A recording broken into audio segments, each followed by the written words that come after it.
You are listening to SPN, the Sports Podcasting Network. وتكلم من هناك لشوارزنيجر.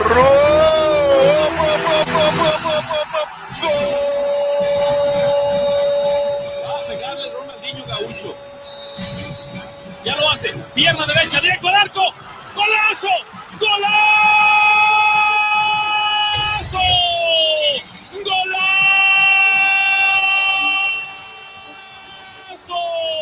¡Golazo! This is Soccer Today, live on SPN Radio, your new live show about the beautiful game in all its glory, with Duane, Rollins and Kevin Laramee. MLS, EPL, La Liga, Champions League, all is fair game.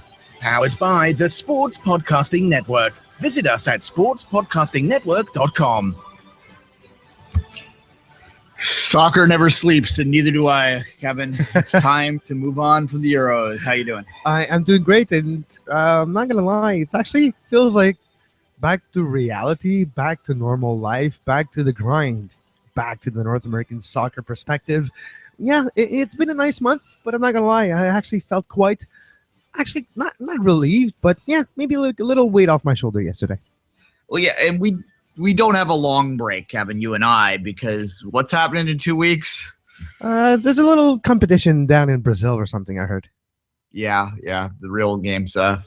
Five Rings podcast live. It'll be during all the games, and we'll have to adjust what the Soccer Today schedule will be during that time. But certainly lots of Olympic coverage coming up in the days ahead, including a lot of soccer-focused Olympic coverage. The U.S. women have their roster coming out soon.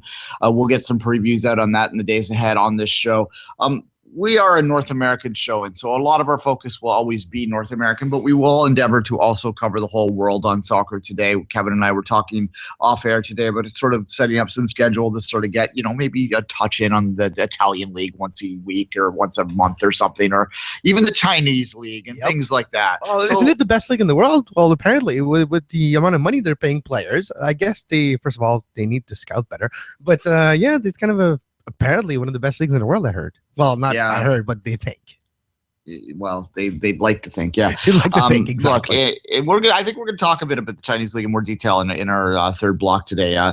We're also going to talk about the Adian Heath firing. It happened last week, but we're going to more revisit the Poltonero article in 442 that a lot of people were talking about last week when the European Championships was still going strong. So we didn't have a lot of time to dedicate to it. So we wanted to really focus on that today and sort of what that firing means and what kind of evolution Orlando City is going through right now, because I think it's something that happens pretty consistently in Major League Soccer, Kevin, and I thought that it would be an interesting talking point today. When you mention evolution, what kind of evolution are you talking about? How many poke candy do you need? Because that's what I realize now. You talk about evolution, talk about Pokemon, right? No? Oh God! The world is interesting. Let's just put it that way. You can't get Pokemon Go in Canada yet, which I'm glad. Yeah, you can. You can. You just have to find ways. I was with thousands of people yesterday playing. Oh, were you? Okay. Yes. The park. Let's just put it that way. The park close to my place. I thought I was the only one playing, and 30 people showed up in 5 minutes. Okay. All right. So it has begun. I don't get it. I'm going to be fully aware. I do not understand what is happening. Well, to be quite honest, it's just the concept itself is fascinating. We're not going to dwell on it, but the game itself is just like the medium. It's going to be a other one. It's just the first one like this. But just imagine you're a soccer fan, all right? So imagine it's not Pokemon, but it's poker players. You walk around anywhere. You go to any soccer pitch, you find a soccer card. This will be the evolution of FIFA. It will be the evolution of mobile gaming, I do believe, in the future. And we will have a soccer manager, football manager type of game that is / altered reality. Okay, so there's a more social aspect to it, and it involves you having to get out of your. You have to get out of your place. So, you know what? It might be beneficial, and maybe I'll start working on an actual soccer-related soccer go type of game today, because that could be really fun. There you go. We'll get our app set up, Kevin. We'll make it work. We'll make millions on this thing. All right. Do you know how to program an app? Actually, I do. Okay, well, there you go. The Soccer Today app, we'll get it going, and we'll have to pick up Soccer Today cards, like the Duane Rollins rookie card. To be quite honest, the SPN app is already started to be worked on. It should be out by the fall, but I've started putting the groundworks together to have the Sports Podcasting Network app. Okay, well, that sounds fun. I need more things on my phone. All right.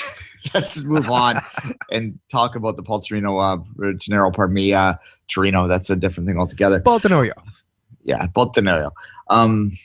My father had a Gran Torino car when I was a kid. So that's it. Always a big muscle car, classic muscle car from the 70s. So it's always was a big muscle article. Like the way he put it together, Paul, it was interesting, and it really laid the groundworks and gives us a look behind the scenes of what happened in Orlando. And the firing of Adian Heath, to be quite honest, was probably predictable a year ago. And it was maybe a little less than a year ago, 10 months ago, that the change in front office started. But yeah, it was like a ball going down a hill. And eventually, the only thing left for that ball to pick up was Adian Heath.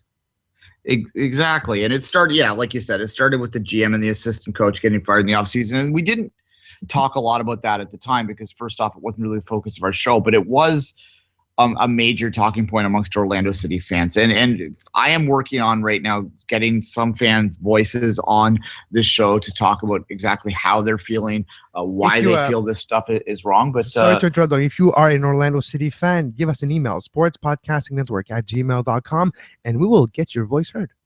Yeah, or even we might open the lines today if you want to call right now and get some stuff. But let's move together now, Kevin, and explore it a bit from a third party, from an outside perspective here. You were talking about how it is rare in Major League Soccer for a team that's coming out of their expansion season, especially a team that's coming in from a lower level, a quote-unquote minor league. It's rare for them to maintain the same culture once they hit Major League Soccer. And you've experienced it firsthand in Montreal there, right? Just talk about that a little bit. Well, just let's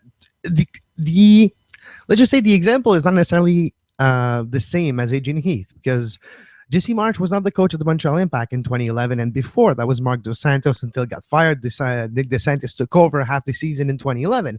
But when they came into MLS with Jesse Marsch, they had the groundworks laid that Jesse Marsch was going to build a team with his knowledge of the U23 system and knowledge of American-based players and all that. And it didn't really pan out, didn't work out after 1 year. Mentality changed. And once you see the way broadly, you see it in all things, Joey Saputo started seeing big players and wanted them not necessarily go hand in hand with the plan that Jesse Marsch had, and eventually there was a parting of ways. And it's a type of situation that we see often in Major League Soccer where tactically how a manager or how a team is built, usually it's actually going to have influence on who the coach is. And if you're looking at Adian Heath, he knew his job was on the way and he had to change the way he managed the team. And what brought him success with this team was what he changed, bringing older players, not giving the chance to the young guns. We all remember Molino in 2013 in the USL, how superb he was because of the confidence that Adian Heath gave him at the minor league level. And he transitioned that to a decent beginning in MLS, but because of pressure of results, because of pressure, look, if you don't win, we're going to can you, he had to change the way he managed. And it's a vicious cycle. You change what brought you to the dance, well, you don't have moves anymore and you can't dance. So that's almost a vicious cycle that Adian Heath was stuck in. Yeah, and look, an expansion franchise, and I think there was a lot of, if you look back at the Orlando entering the league last year, there was, there's a culture there in the lower levels in the USL of winning. And I think that a lot of people had this perception that they could just replicate that formula and start to win immediately in Major League Soccer. I think a lot of fans and ownership even at the minor leagues, that the USL, minor leagues is kind of a derivative term. I won't use that again, at the lower levels. Well, look at it and think that they could just snap your fingers and make it happen in Major League Soccer. But time and time again, we see that it doesn't work out that way. It's a much more difficult league to navigate, much more rules, much more established teams. You got higher level players in there. It's just, you can't do it, right? Like the idea that Orlando was going to come in and be immediately successful was far-fetched. There's only been one team that's done it. It's Seattle. I guess Chicago Fire, but I don't really count Chicago Fire because it's so early in MLS at that point. And even Seattle, they didn't win the league, Duane. You know what I mean? They were successful depending on what you quantify as successful. They didn't win the damn league. They didn't win the playoffs. It was like U.S. Open, got bronze, and a playoff spot, but it wasn't what you call a great success either. Yeah, they're the only MLS expansion team of the modern era, which I think, in my mind, starts in 2005. That have, or the 2.0 era, if you prefer, that has made the playoffs. But nonetheless, you're right. They didn't win a championship. So the idea Orlando was going to come in and be a championship contending team was always far-fetched. However, when you bring in big money, and the big money was required to come in because Phil Rollins simply didn't have the money to do that. So he had to bring in the partner and Fabio Augustin da Silva, who obviously had his own idea of what he wanted to do. And the biggest stamp that he put on that team is he brought Kaká in and sort of wanted to bring some of Kaká's friends in, because it's very much a situation like, and I found this interesting in the article, how they even outright said it like this. It's a TFC 2.0 kind of thing that's being built down there right now, where it's built around a star, and that star has a lot of influence in people's minds. And is that a good thing? I don't know, Kevin.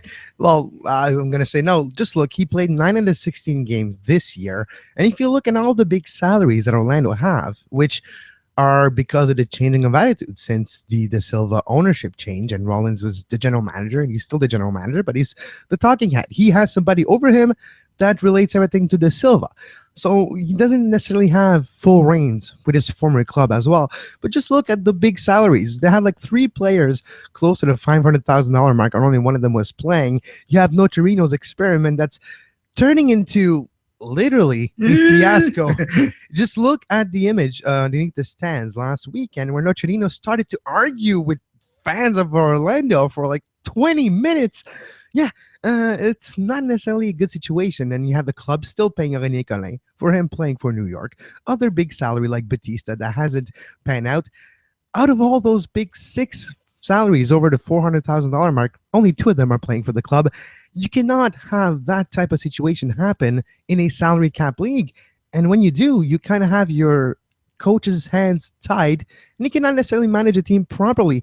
And Adian Heath, am I saying he's gotten a raw deal in Orlando? Maybe not. Like, the situation that tactically needed to evolve, and the guy that brings you to the dance is really the guy that's going to make you win the contest. But he has to lay the groundworks. Did he lay the groundworks correctly? Did they destroy his work over the last 6 to 8 months? Probably.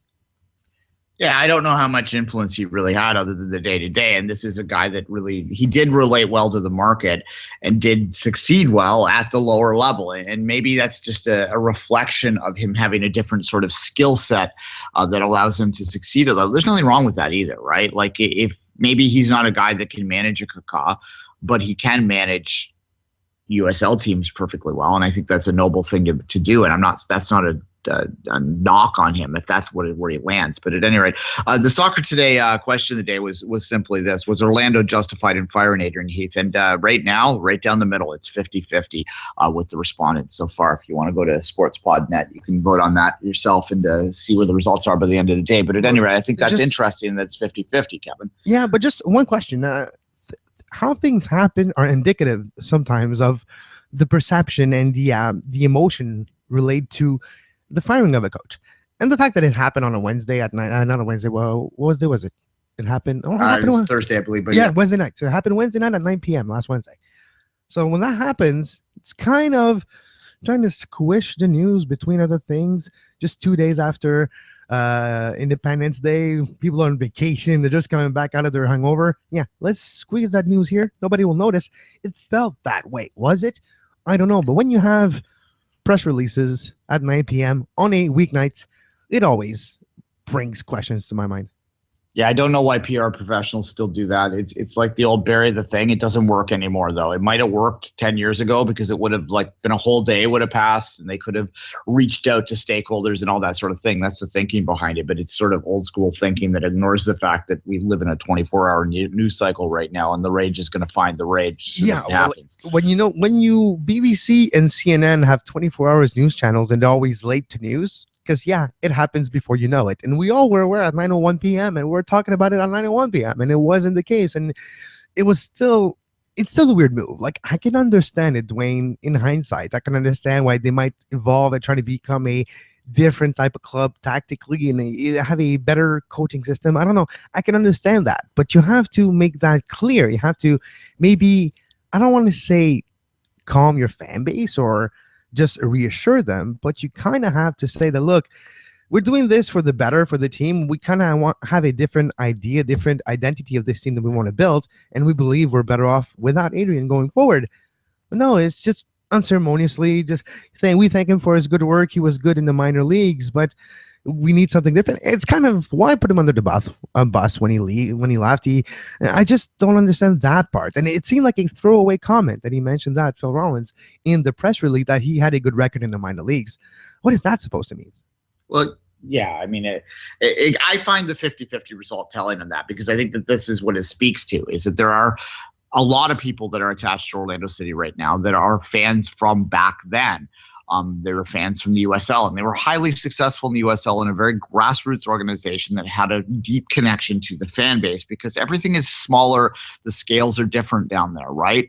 And it allowed, like, I've been to USL games, and you can sort of wander up to the players, and it's like kind of a family-friendly sort of group hug kind of situations going on. They took, I'm not saying that the Orlando City fans were always family-friendly down there. They obviously had a certain edge to them, and they took pride in that. But what I'm suggesting is that there are new fans that are coming in that might be overly focused on the wins and losses and less focused on the building of the community that is Orlando City. And that's a very kind of fuzzy and tangible that doesn't always play in modern day professional sports. And usually that cold-hearted black and white wins and losses view comes out. And what we're seeing here, I think, is a bit of a pushback to that. But my question is whether or not the people that are pushing back are kind of in some ways antiquated, in some ways sort of naive. I'm not saying they're naive in the fact that they didn't kind of realize it was going to happen down the line, but naive in the thinking that any club could be different. And they thought maybe that this club that they were following was going to be the exception to the rule, when we're finding out that maybe they're not, that they're just another franchise rather than a club that represents that area. And that's always the tug that happens within Major League Soccer, and is ultimately what's behind the soccer wars, right? Yeah, in a way. But it's always, too, I think, once you get there and you see the possibilities and like, oh, I can get Kaká, and then you have other players calling you, oh, we can do this. Your idea of what your club can be changes, too. Once you get to the party, you have more invitation. Once you become popular in life, it's like high school, Duane. Once you're popular, you get invited to all the parties, and then life changes a bit, and the girlfriend you had a year ago calls you back, and you don't even answer. That's the type of situation I feel Orlando is in. They're like, oh, we got to the party. Yeah, you were cool. You were good with us back then, but look at that girl. I can go get her now. And she seems so much more invited. She's at the party. She knows all the guys. That's kind of the feeling I have is, look, you were good for us back then, but now we're at a different situation. We're at a higher level, and you're not in our leagues anymore, literally.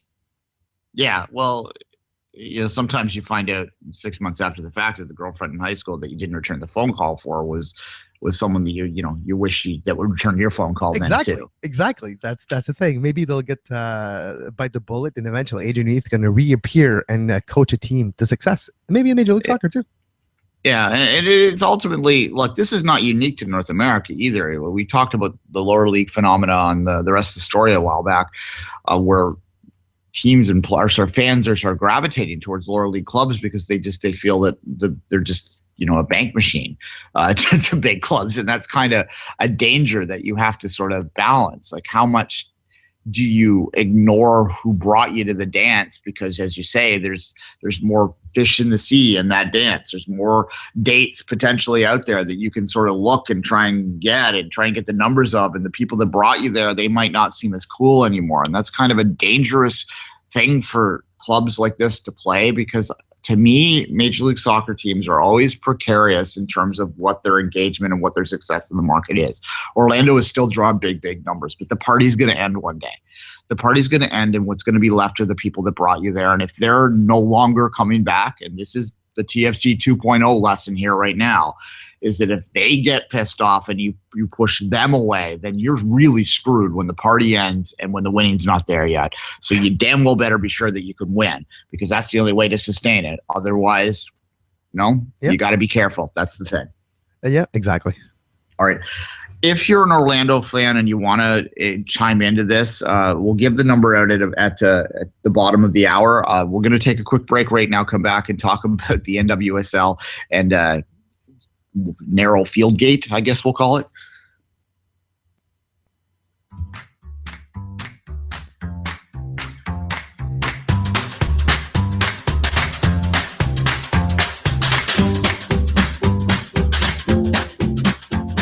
You are listening to Soccer Today, live on SPN Radio.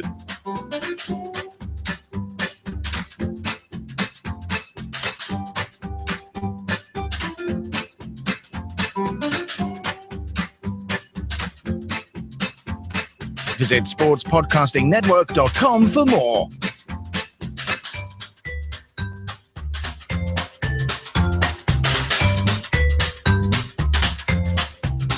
Hello. And that was interesting Saturday, Duane, watching Twitter and the NWSL feed. That field was, well, we all talked about how Yankee Stadium is small. Guess what? It's really big compared to what the NWSL played on Saturday. Oh yeah, pretty much. The game itself was a 3-2 win for Rochester.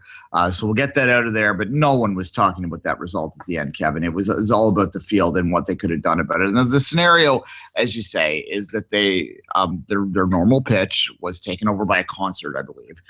And they had to refocus and find a secondary venue to play this game at. And the venue that they chose to play it at was a AAA baseball stadium. Now, unlike Yankee Stadium, say, where they do some things to the base paths to flatten them out for the day and to get some grass laid over them so that it can be some semblance of a game that looks somewhat natural. Unlike that, they decided just to play this in the outfield, and it is pretty absurd. There was not even a meter between the box and the sideline. That's kind of crazy. I've played on a few fields like that growing up, but that's kind of the thing. Like, that's a field that you might play on as a 10-year-old, not as a professional athlete, because you could throw the ball in. You could probably do a throw in that would go the entire length to the other touch line, right? Like, that's the type of a goal kick can literally go sailing past the other goalie. Yeah, it's unreal. Now it begs the question. Like, this says a lot of things to me. Obviously, you don't want to play these games in this, and the NWSL sort of said after the fact that they shouldn't have done this and they shouldn't have listened to this. But and they're getting a lot of flack. I think that one of the thing is, it was a broadcast game. That's the thing. It was a game that was broadcasted on TV. And when not all your game are broadcasted, and you broadcast the one that makes you look like a circus, guess what? People will get that perception. And it's unfortunate because the NWSL has been working hard to be one of the first one to achieve 3 seasons. That's something something really impressive. But the perception that people got now because of this game and that fiasco is, look at this unprofessional team that put players in a situation where it's dangerous, first of all, because of the size of the pitch. It can trample each other. It's so small, no space. But not just that, it's the optics, the perception, it's all that. And I think it's a shame that it has to be that game that was on TV too. Don't tell me there wasn't a field 20, 30 minutes away, whatever, that could have maybe done the job better than this one, because you want to call yourself a professional league. You want to put things in consideration. You want to attract the best players in the world to go play on your pitch. What if the woman who plays in the Champions League in Europe sees this game like, yeah, well, they wanted me to come to play for them, but I won't. Look at this thing. So it's kind of unfortunate for that reason. Yeah, look, I wonder, they normally play on field turf, the Western New York Flash. So I don't know whether there was some resistance to picking a community field that was that had regular playing surfaces, but maybe had a bit of a less than ideal plastic to it, because there is, of course, a big resistance to turf, and we've talked about this many times before. Don't run the bumper. I wonder about that, because it was grass, I guess, but it's just like, who decided this was the right plan? And I think that the league is getting a lot of criticism, but I don't see as much criticism being directed towards the team, who ultimately would have been the one putting the pressure on this, because I think, obviously, in retrospect, the best scenario would have been to simply not play the damn game and to move it to a date when they could have their regular field, Kevin. Yeah, it's not like, exactly. There was other situation around, but I guess because it was a broadcast game, they didn't want to move that partnership. They didn't want to be the club like, you know what, we have to actually not broadcast this game and go to plan B. But guess what? You are living the consequences of the decision to play that game on the pitch. And it's unfortunate for the players. That's what I'm thinking about. Canadian players involved like Sabrina D'Angelo, goalkeeper of the Western New York Flash. You can listen to her, by the way, on the latest edition of Two Upfront that came out Friday. But it's unfortunate for those players that they had a chance to be under the bright lights. And guess what? Nobody talks about the game. Nobody talks about the result. Nobody talks about anybody's performance. Everybody just talks about the damn pitch. Yeah. Look, some of the criticism, as someone who works at a level where pitches are an issue all the time, I can tell you that this sort of speaks to an overall problem that exists all over North American soccer, is the lack of decent facilities. I mean, if this had happened in Europe, they just would have moved it to a, even training facility even that would have had the ability to accommodate it, right? But they don't have those options here in North America. And it speaks to, I think, one of the biggest problems that no one talks about. We need more fields. We need more fields of a world-class level, and they just simply don't exist because the sport's never been prioritized here. That's a difficult thing to address because it involves money and it involves the dedication and the inspiration to make that happen. But certainly it speaks to the lack of good infrastructure. And that ultimately, if you play it into a development issue, is a big part of what holds North American soccer back. Even the U.S. The U.S. is not reaching its full potential. Screw this argument about, what if our best athletes played? Well, yeah, your best athletes can't play unless there's the right facilities for them to play in. And this is just an example of that as well, Kevin. And not just that, it's an example of that. And it's a correlation to why your best athletes are not playing the sport. When you have example, let's just put you're 13 years old, and you have two choices. Example, let's say you have that basketball facilities that were just built in your town and the whole thing, and you have that old soccer pitch. What are you going to choose? And that's the feeling right now is, aren't the athletes in North America, at least, are the best athletes choosing soccer? Well, we know they're not. So if infrastructures were there, maybe it's a one argument to convince them to play soccer too. So it's all the same conversation: facilities, infrastructures, developments, the way they are surrounded, the environment of a team. And unfortunately, the NWSL might want to say that they are the top league in women's North America for sure. That's, there's no other comparison, but still has some ways to go. Yeah, there's another issue at play here that's not so much directed at the field, but directed at people like ourselves, Kevin. Maybe not so much us. Well, we're talking about this right now, and we haven't talked about the NWSL before, is whether the media only picks up negative stories about women's soccer. And this is another example of a negative story that they're picking up. True. And whether we should be doing more to cover the league in a general way. But then again, I ask, exactly, anybody go on the Sports Podcasting Network website, you can do an NWSL search, and you will find a lot of content. That's the difference. Yeah. We have a show weekly about the NWSL. We have positive interviews about this league on a weekly basis on Two Upfront and other medium of the network here. But it's true, though, outside of, let's just use the mainstream option. The mainstream media only talk about the NWSL either when there's a big crowd, big thing, they mention it a little bit. When they have a big controversy, they lead off with it. So, yeah, it is a chicken and the egg story, actually. Yeah, and you look at what happened here. I mean, there's no doubt that women's sport gets a short stick often within the mainstream media, and there's no doubt that more coverage would increase the popularity. I think it's also true that the popularity drives the coverage, though, so it truly is a no-win chicken and egg situation often for this. I do think that it would be nice to provide at least some results in mainstream sources so that the people are aware that it's there, because you'd be surprised. If you're in the bubble, you know what these leagues are, but you would be surprised if you have a conversation with just the average fan at an MLS game, how many are just even unaware that there's professional women's leagues options out there, right? So there is obviously some work to be done there. But then again, you see fields like this, and the instinct amongst those that cover the top of the top here in North America, because we do have in North America, like 4 of the best leagues in the world are located in their sport are located here, right? So we're used to covering some of them. It's best. The only one in the world, like basketball and baseball. It's the only actual big league in the world. But yes, I understand what you mean. Yeah, the NBA is clearly the best basketball league in the world, et cetera, et cetera. So you're used to covering that stuff. So anyway, what I'm saying is you see that and you go, well, this is minor league. Why would you cover it? Even though objectively it's I don't know if it is the best league, women's soccer league in the world, but it's certainly in the argument for it. So it should be, if that's your criteria that you're only going to cover the best, then really they should be covering the NWSL. They should be covering the WNBA, right? They are the best, right? We know this. So why aren't they covering that? Then you get into questions about whether it's the gender, and it probably is often. If this was a political issue, I would say write to your constituents and make sure that they are aware that you want to hear more about this issue.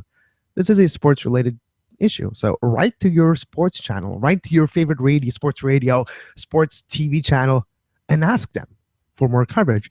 The only way they will change is if they feel they have to.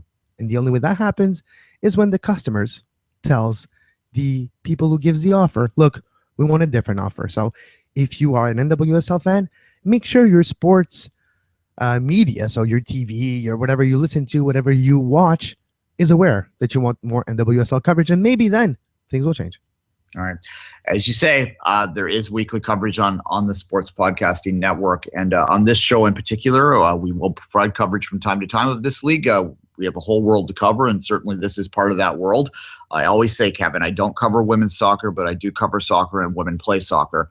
So that's my philosophy on that. When there's something to talk about this league, whether good or bad, we'll have it on this show, and the weekly coverage is elsewhere on the same network. Kevin, let's take a quick break. We'll come back. We'll talk a little crazy transfer news and some China, and we'll open the lines and all that good stuff. You're listening to Soccer Today on SPN Radio. You can find the on-demand version of this very show on iTunes, Stitcher, Feedburner, Podbay Player, Podbean, anywhere you get your podcasts under the Sports Podcasting Network feed. Subscribe to our YouTube page to make sure you never miss a live show talking about soccer today, the MLS post-game show, open lines after dark, 5 rings daily during the Olympics. Make sure you subscribe and give us a follow on Twitter at SportsPodNet, and like our Facebook page, facebook.com/Sports Podcasting Network.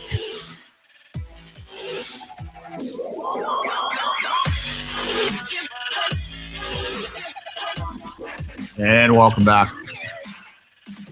Kevin.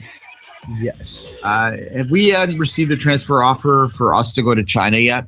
No, but where do you send your football resume for that? Because outside of the big names, I'm sure me and you can maybe find a way to play for, I don't know, for like a reserve team of Shanggu or Guangzhou or something. We're not that bad, but I didn't know that. Even watching the Euro, I didn't feel like Graziano Pelle was the 5th best player in the world, and he is paid that way now. Yeah, just below Neymar. Or sorry, yeah, so it goes Messi, Ronaldo, okay, let's just say Ronaldo, Messi for now. He deserved it with last week he had. So Ronaldo, Messi, Neymar, Suarez, Pele. And not the Brazilian one.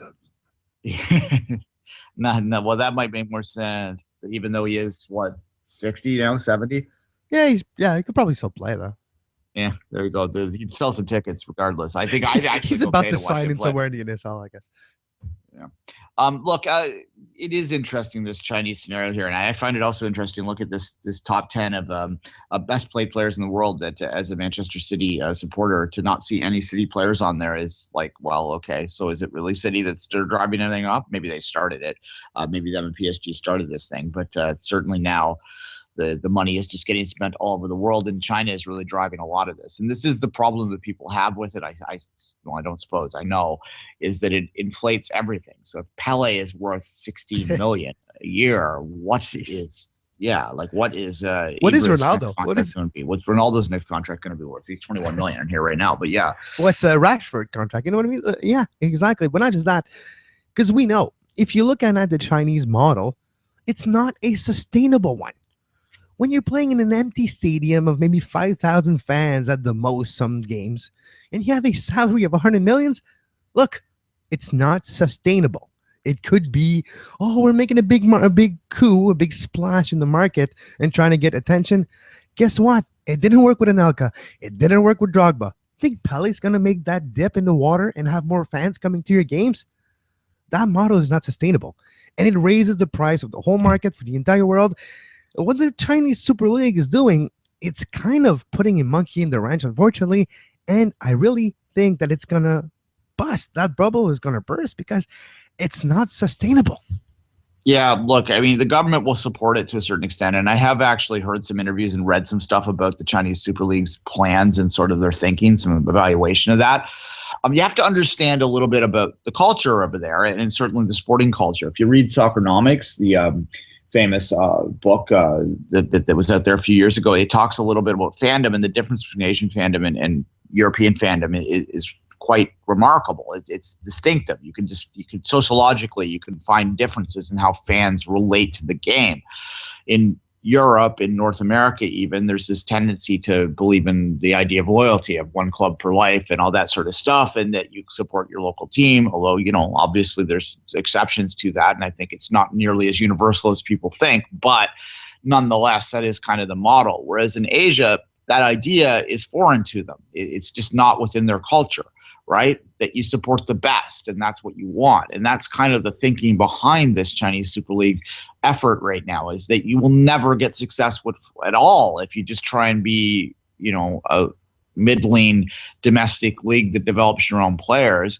You need to have the very best there to have any chance of attracting a fan base. Now, the problem with that, of course, is that as we know in MLS, as it takes time to get to the point where you are attracting better and better players. And in the meantime, you're not going to be as good, and fans aren't stupid. They know that. So they don't, if they're inclined to only support the best, they're not going to show up to your stadium until you are the best. And it's hard for you to get over that final hurdle to become the best until you have full stadiums. So once again, we have another chicken and egg situation we're talking about in the show today, Kevin. Nope, exactly. So it's a chicken and egg type of show, I guess. Kind of hungry now. There you go. Gonna have some poulet, are you? Chicken and waffles, chicken and eggs, chicken and waffles could be quite good. So I'm gonna go look for that this weekend. Where's Popeyes? I need some Popeyes. There's lots of Popeyes. They're popping all up over here. There's one on the Danforth here, just around the corner from me. I can mail it to you if you like. Sure. Where's that Amazon drone delivery service? Yeah, instant service. When they get that one, let us all know. No, but then get back to this. Can you blame them though on some level? Because we do in MLS, we have the same conversations, we have the same debates. We talked about the TFC 2.0 model in Orlando. All the stories are tying in right now. Like this idea of trying to bring in big names to build your market. This is something that's tried all over the world, and is it going to succeed ultimately? Because I'll say that the other part of this Chinese model is that they're not completely ignoring their domestic players. There are requirements to play a certain amount of Chinese players there. They are doing things to try and raise the level of the Chinese domestic players so that they ultimately can have success on an international site too. So I can't fault them on that point too, that they're trying to spend the money, they're trying to invest in this so that they can bring up the overall pyramid, the overall team system. And they don't care how it affects the rest of the world either. And I guess the question then you have is, why should they? If they have the money to spend, and we see this on our Olympic show too, and we talk about Beijing just basically outspending Almaty to win the Winter Olympics, right? Should they care? I don't know. Yeah, that's a fair way to put it. It's interesting. We'll see where it leads, but just in this transfer market, just go back to that argument. It's a shame that they're raising, a raising tide raises all ships.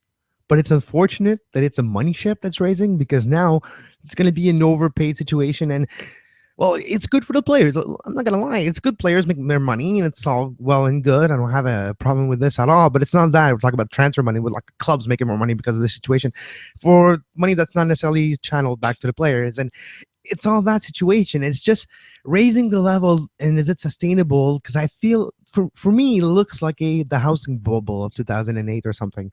I feel like it's going to crash. And once it's crashed, I'm not afraid that our sport's going away. That's not going to happen. But I'm afraid that some ventures that were put forward, we're just going to go belly up. And that would be unfortunate. Yeah, well, this is also, the Chinese league has essentially crashed once already. It was doing okay back about 20 years ago, 15 years ago or so, until it got completely derailed by a gambling scandal. and no one trusted the results anymore. So that's part of this as well. If you look back at the history of that and the history of how the Super League was fairly successful, and then it came out that basically it was entirely fixed.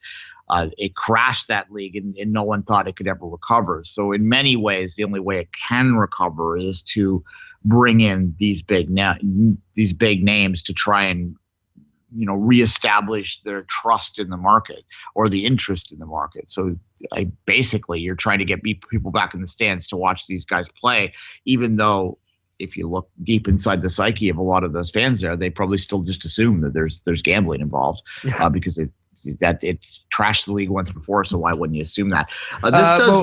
Wait. Chinese Super League, CSL. Gotcha.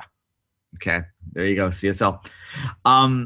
Not that we're saying, well, actually, we don't have to hide around that fact. They've been caught. They've been prosecuted, so we're allowed to say it. Yeah. The truth is the best defense against slander. All right, let's talk in a different way about this. The Chinese Super League trying to become a top league in the world. We talk about MLS all the time trying to become a top league in the world, by 2022, all that sort of stuff. Is it possible, Kevin, for any league anywhere in the world to eventually catch up and truly even become as big as France, like even the fifth of the big five? Like, is that something that's just silly to even talk about? I think it's silly to try to make it a goal. I think it's something that happens because it happens.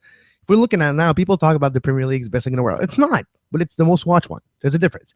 And for this, it's good. It's all well and good. You have the Liga with maybe the best two teams in the world, but the rest of the league sucks. Well, it's not that bad anymore, but you know what I mean. The last 10 teams of this league are not necessarily equivalent to the top 10.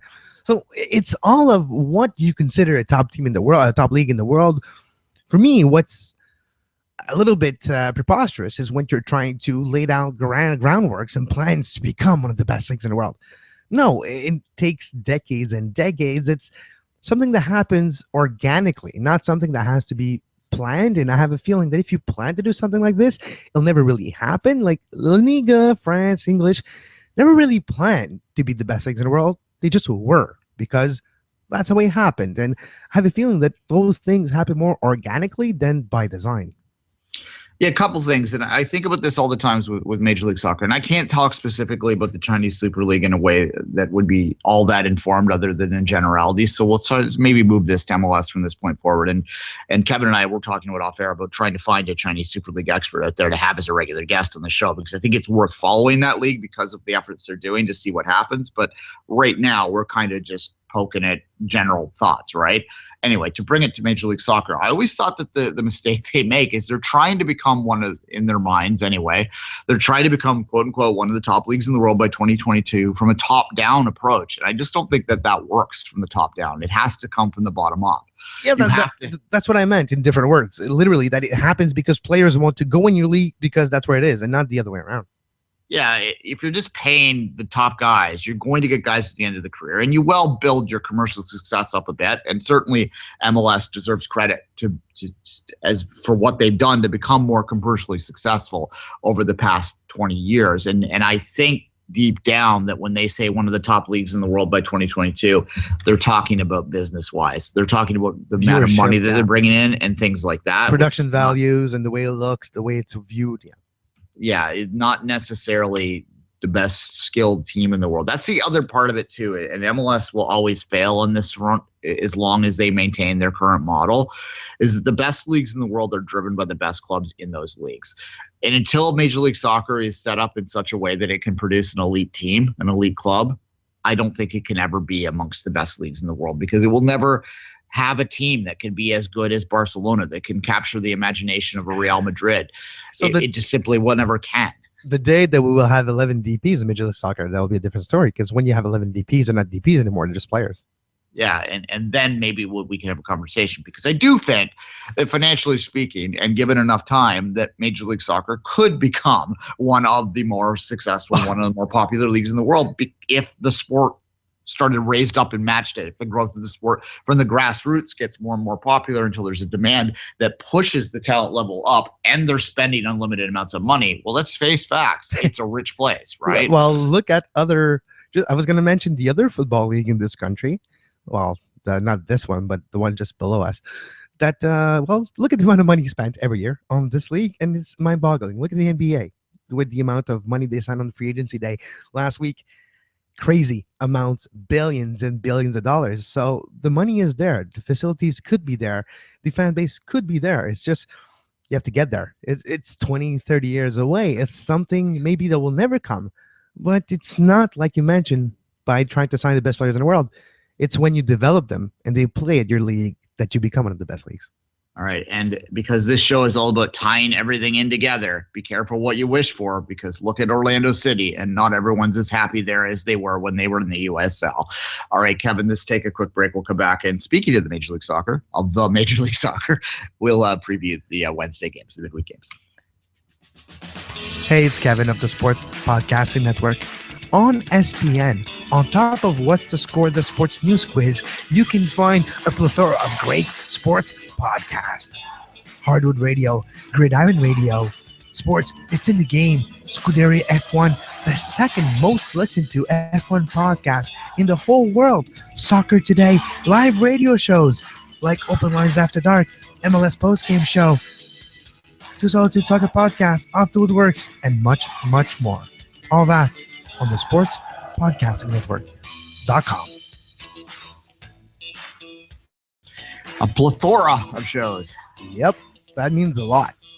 Yeah, I know. It does. Duane, just before we move on to this is the schedule for tomorrow night, a couple of tidbits of news that came out the last few hours.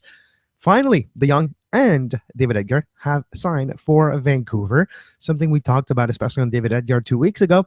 We had a feeling it was in the works. It was they were looking to find a financial agreement between the parties. It has been signed. 2 Canadian have signed for Vancouver. That's interesting. One thing that it's interesting for soccer as a whole, Duane, project commits $3 million to build 50 soccer fields in the New York area. That is all well and good, because you remember what we talked about earlier? Field situation? 50 fields will be built in New York. That is a type of news that we should be talking about more. Build it, yeah, they will come. Kevin Costner said it, and a Kevin is never wrong. And look, if you allow me to toot City Football Group's horn a little bit here, they've done the same thing in and around Manchester. Obviously, it's not as much of a need there, but they've revitalized the area around the Etihad. Certainly, it has. They've been great community partners there. They get a lot of the short stick in people's minds because of who owns them and where they're from. But certainly, if you look at the history of the charitable work they've done in the communities that they're in, you can't be questioned. And this is another example of that. Whether or not they're good for the game overall, I have my own bias here, and you can make your own conclusion, but you cannot deny that they have done great charity work in the communities that you're in, and this is the latest example. So moving on from that, quickly on the other one, Vancouver signing the 2 Canadians, and a lot of people, they are going to want to hear me eat crow on this. Obviously, I'm happy they're signing Canadians finally.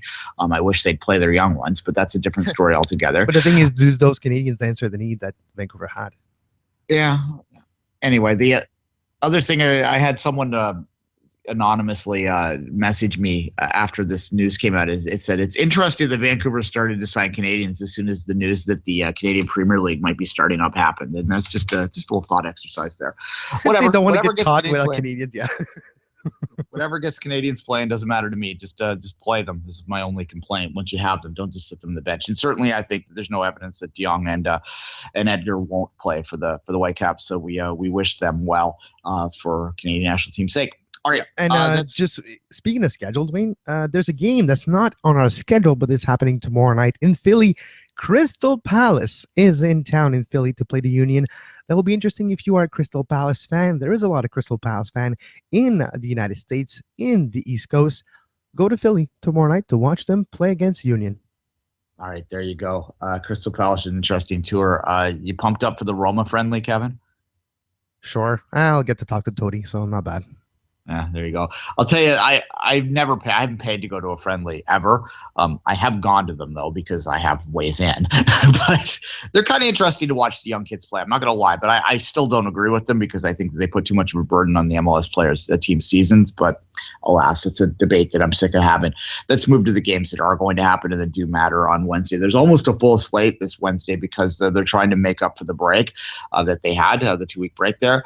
Starting with the Canadian teams first, because we are based in Canada. Columbus plays TFC, Vancouver plays RSL, and the Impact play Portland. What are your thoughts on that Impact Portland game? Do you have much hope on getting a result from that one? Oh, there's always hope. Montreal got a result in RSL draw that felt like a loss because they had the lead heading late into this game, and the penalty was their downfall. They stayed on the road for this one from Salt Lake to Portland to spend a couple days to play tomorrow night. The interesting thing is there's no Drogba. There's still a lot of injuries, but the team has been together for a little while, and Montreal usually answers well in those situations. It's not going to be easy, but Portland is not the Portland of last year. They're not champion material right now. So maybe Montreal has a way to get a result. If they can get a win, they can continue to bridge that small gap that has been created between Philly and New York City FC and Montreal and then TFC. So for Montreal, results on the road are not just a wish, they're almost a must, because if you do not want to get caught down in the bar, well, close to that red line, and you want to stay up there before you have a difficult schedule coming up, well, it started already, but it's going to continue, you need to get a result. And if it's on the road against Portland, against a Western Conference team, yeah, if you lose, it's not that dramatic because you don't give points to a direct competitor. But if you get those 3 points, it's almost like a bonus. So for Montreal tomorrow night, I feel they will try to get that win to get that bonus 3 points to be one of the contenders in the East. Yeah, and if they don't get the 3 points and TFC were to get it, they'd fall below TFC, and I don't think they ever like that situation. So we'll move to TFC. You can watch that one on TBA if you're in Canada. It's in the States. It's on MLS Live, and in in English Canada, you can watch it on MLS Live as well. Yeah, TSN as well. TFC, you can get TBA in Ontario if you pay for it. But I mean it's on TSN2. It's on TSN2, MLS Live, RDS2 as well. Toronto State Saturday. Oh no, I was talking about the Impact game. Oh, the Impact is on MLS Live and RD and TVS Sport and Roots. Yeah. I'm looking at it here right here. Yeah. Anyway, moving on, TFC. Look, I think this is a highly winnable game. I called this the most important week of their season in many ways, with the 3 winnable games, 3 very winnable games on the docket. I think that if TFC wants to, I don't care about the injuries anymore. They've shown in the last 2 games with their new formation, they're playing more of a diamond.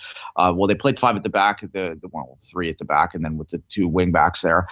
In the Seattle game, they played a diamond. The other game, they've been very flexible. They've been showing that they've been able to compete with these injuries. And to me, you got to move forward and you just got to get on with it. And you have to get the result here if you're going to consider yourself a contending team, Kevin. So against Columbus, against a very struggling Columbus crew in the Trillium Cup, they got to get a result. They got to get at least a draw in my mind. They have the 3 points on the board from the week. I said 7 would be what I would want out of this week. 5 would be, I guess, just acceptable, but at least 5 at the very least, Kevin. Yeah, no, that would make sense. But, you mentioned 7, and before the game, they got already those 3. But no, exactly. It's crunch time in the Eastern Conference for the 2 Canadian teams there, because if they get those results, they'll cement their spot in the top of the East heading into the final stretch of the season, the last third. If they don't, well, actually the second half, if they don't get a result, well, now they're just a mid-table teams, and slowly the gap will continue to grow between New York and Philly, because New York, well, they're kind of on fire. We don't know why. We cannot explain why, but they are. So there's that situation where you don't want to get lapped. You don't want to be caught in no man's territory close to that red line. And those 2 games this week are literally gut check time, I do feel, for those 2 teams, because it's on the road against teams that are decent and not having the best season. Columbus is better on paper than their result they're having. Injuries and turmoil in this team has created a weird situation. And for Montreal, they have Portland. Those 2 games are must win, I feel, for those 2 clubs. All right. The option of going 10 points up on the crew with a half a season to play. I mean, yes, you can overcome 10 points. It doesn't seem that big on paper, as you said, but in MLS, if you look historically speaking, if you're 10 points up in a team halfway through the season, it is highly unlikely that you're going to finish below them. You'd have to collapse completely. It happens. And so it's not a sure thing, but TFC has to look at it that way. Columbus is a team that they would have thought that they would have been fighting for positioning with. If they can push them 10 points down, they should. The alternative to that is suddenly they're only 4 points down, right? And that is not anywhere near as insurmountable as 10 is. So exactly. Other games that are big game. Other game that is interesting me tonight, tomorrow night, the Red Bulls versus Orlando. Duane. Orlando are in a rut. They lost 4-0 against Dallas last week. They fired their coach. Now they're playing against one of their former defenders that they are still paying, Ariel Collin. And for some reason, I just can't shake the feeling that Collin is going to score at the 82nd minute, the 1-0 winner for the Rebels. That would be something for sure. He's more likely to do that than get a red card, because if you look at his history, even though everyone assumes he gets red cards every game, he only has a very few over his history. And I always have this argument with people. Recency bias? No, negative bias. That's what you call it, right? When you only remember the bad play of a player. It's a selection bias or whatever. Recency bias. There's lots of biases. You're mixing me up right now. You put me on the spot. But yeah, and that's even without talking about confirmation bias. That's what we're looking for. That's without talking about Tobias. So another bias. Confirmation bias. When you look for you have a preconceived notion of what someone is, and you find the evidence for it. All right, going down the schedule again. Vancouver RSL. Vancouver trying to overcome that late goal that they allowed after they had scored a late goal themselves to get the draw. So really, it was probably worked out in the wash the way it should have with the 2-2 draw, because they scored late and then they allowed late. So they're going to have to overcome that. Another home game there. I would think that the Whitecaps, with their 2 new additions, who I don't know if they'll be ready or not. They should be cleared, because they don't really require too much of a clearance. They don't need visas and things like that. They're Canadian. Yeah. And they were at least David Edgar has been talked about and planned for a few weeks. I wouldn't be surprised if he was available, maybe not tomorrow, but at least in the weekend. Yeah, his fitness will be an issue with Edgar. DeYoung played the spring season for the Ottawa Fury, so he should be available if he's there. The Chicago Fire, Sporting Kansas City is the other game there. That's 2 struggling teams. Obviously, Chicago is the worst team I have seen in a long time. Not this year, not in the Eastern Conference, in a long time.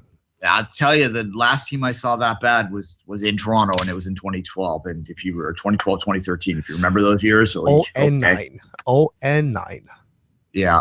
Look, Seattle and Dallas, the Sounders again. This is obviously, I said this, and I'm the Seattle. I'm thinking I might get one of our Seattle friends on the line next week to talk about the Sounders and their positioning, because this is clearly a team at a crossroads that needs to make some decisions. I don't think, even if this is in Seattle, they're playing what I believe to be the best team in Major League Soccer and FC Dallas. It's going to be a tough ask for them. At some point, they're going to have to make some decisions. And we talked about this the other day. Like, are we going to get to the point where MLS teams start to be like buyers and sellers like we see in other North American leagues? Because I almost wonder whether Seattle shouldn't just be doing that.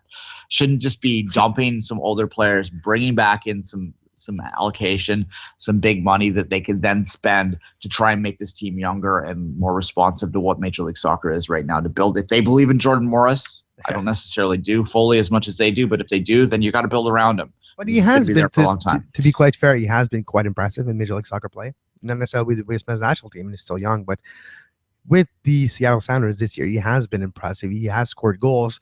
And you mentioned maybe moving around a player that's older and a lot of money. Clint Dempsey has a big value, especially in Major League Soccer. Is it the time to try to trade him? It's not going to be easy. He's signing a long-time, big contract with Seattle. So, yeah, it's almost at that situation. Should you get the most amount of value that you can for a player like Clint Dempsey? And if you trade him to a team in Major League Soccer that needs him, I don't know, Columbus may be needing a DP. Maybe Clint Dempsey's the type of striker that would right the ship, if you would say. Or, that's interesting. Chad Marshall, maybe if a team needs defensive help, I don't know how much he has left in the tank, but certainly that's a name that is, former Defender of the Year, one of the key players to the Columbus Crew's great championship teams in the late part of the last decade. So obviously some talent there, whether or not the energy and the fitness still is the question. So yeah, there's pieces that they could move to maybe look ahead to next year. It's hard, I would imagine, to give up on a season in Major League Soccer, because you always think that, if you just make the playoffs and get hot, which is maybe holds teams back from doing things like that when they need to. All right, that's the end of the schedule for the week. What would your game of the week from the midweek be there based on those games, Kevin? Red Bulls, Orlando. Just because of the situation with Orlando and the ties that are with the city of New York and Orlando. The CDFC is their rival, their expansion rival, I like to call them. The Red Bulls are a little history with Orlando. We look at Collin and all that. So, yeah, I have a feeling Collin want to make Orlando eat crow. And New York are going to take advantage of this game and continue their rise up the standings. That's a feeling I have. It's on the road for Orlando. It's not going to be easy with the turmoil the last few days. So I have a feeling, again, that Aurélien Collin is going to make Orlando eat crow. The Lions are going to eat some birds, and they're going to lose 1-0 to the Red Bulls at Red Bull Arena by Collin goal. I can't shake that feeling. Fair enough.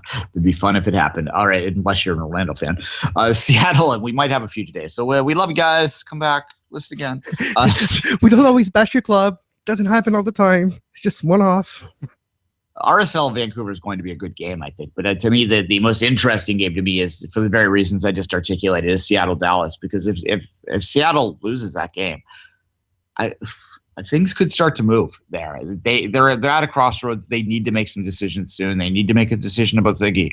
I can't imagine them firing him mid-season because of the history that he has with the club. But you have to think he's also near the end. And if he is near the end, maybe 6 months of transition isn't the worst thing they could do either, and give him the chance to relax and decide what he wants to do next. Well, so far, the Gareth Lagaway experiment with Seattle hasn't turned up the way they wanted. They thought they were bringing an experienced GM. They would have a team and built for trophies. So far, it's exactly didn't happen that way. So the pressure is starting to build. I have to agree with you. It's not like there isn't a coach that's available that used to work with him, right? Jason Christ, you mean? Yeah, well, that would make sense. All right.